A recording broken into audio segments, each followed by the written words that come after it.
Bubble Bobble for Friends is now out in the United States. It was already out in Europe before, but for some reason they delayed its release over here on our fair shores.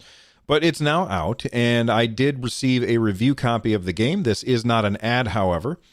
So let me tell you about my experience with it. I have not finished the game yet. This is just my initial thoughts after playing some, and all of the footage that I'm going to show you is from very early in the game, although the game's fairly short, but all of the stuff that I'm showing you is fairly early in the game, so you don't have to worry about spoilers. The entire game takes place in a kid's bedroom during one night while the kid is sleeping. You play as the little dragon dudes, and if you've never played Bubble Bobble before, the way that it works is they can shoot bubbles out of their mouths. Their bubbles trap enemies inside of them, and then they have to either stomp on the bubbles or pop the bubbles with their spikes in order to get rid of the enemies.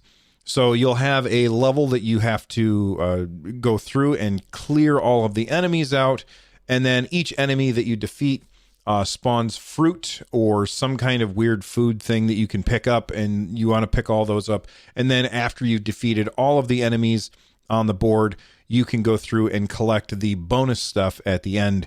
Now, you have a short amount of time to grab all of this stuff before it goes away, and the more stuff you pick up, the higher your score is. The thing that makes Bubble Bobble for Friends different, well, there's actually a couple of things that make it different than the other games in the series, is first off, there's a 4-player mode, so now you can play with up to 4 players, which is cool. I didn't actually get to try that mode.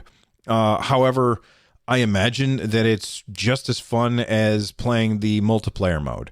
I played mostly single player, trying to tear my son away from Fortnite or Apex Legends or whatever other battle royale game that he's into at the moment is kind of tough. And I showed him this and he was like, I don't care.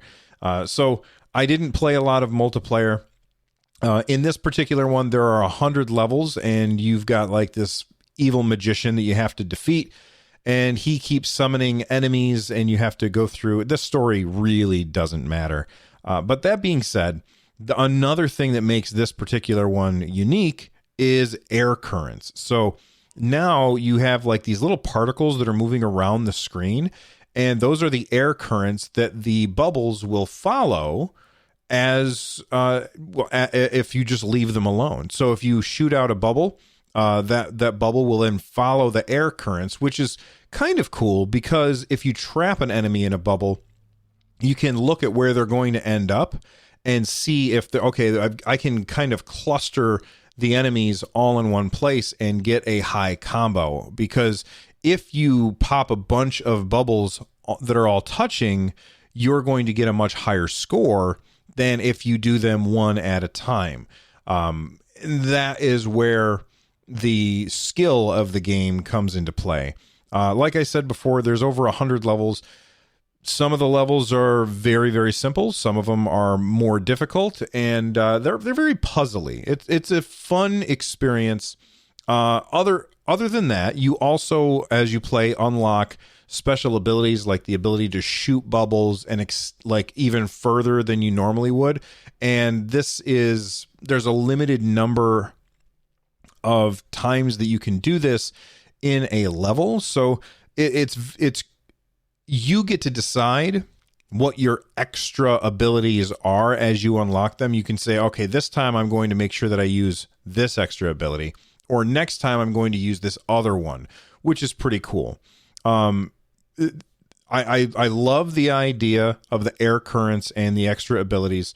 And then if you want to get an even higher score, they have the extend bubbles, which basically are the letters E, X, T, E, and D. And as you play through a level, which is a world, I guess I'm using world with big air quotes. As you play through a world, each level has a chance to spawn the extend letters, and you need to get those before they disappear in order to activate and upgrade the skills like the lightning bubbles or the bomb bubbles that I was telling you about before, or the ability to shoot your bubbles even further. This makes the game more personalized as you play, because different people, like you might really, really like the lightning bubbles, and somebody else might really, really like being able to shoot bubbles even further. By the way, the lightning bubbles, I'll explain real quick. When you pop those, they kind of shoot lightning to the left and to the right, popping any other bubbles or hitting and damaging any other enemies that happen to be in that row. So you have a lot of ability to customize the way that you're going to play, but at its heart, it's just Bubble Bobble, and it's really fun. I enjoyed what the time that I spent playing Bubble Bobble. I'm trying to find out the price right now because I forgot to look it up beforehand. And again, I got it for free. It's $40, which you get to decide for yourself if that's what you would spend. I did have a lot of fun with it, and like I said, there's over 100 levels.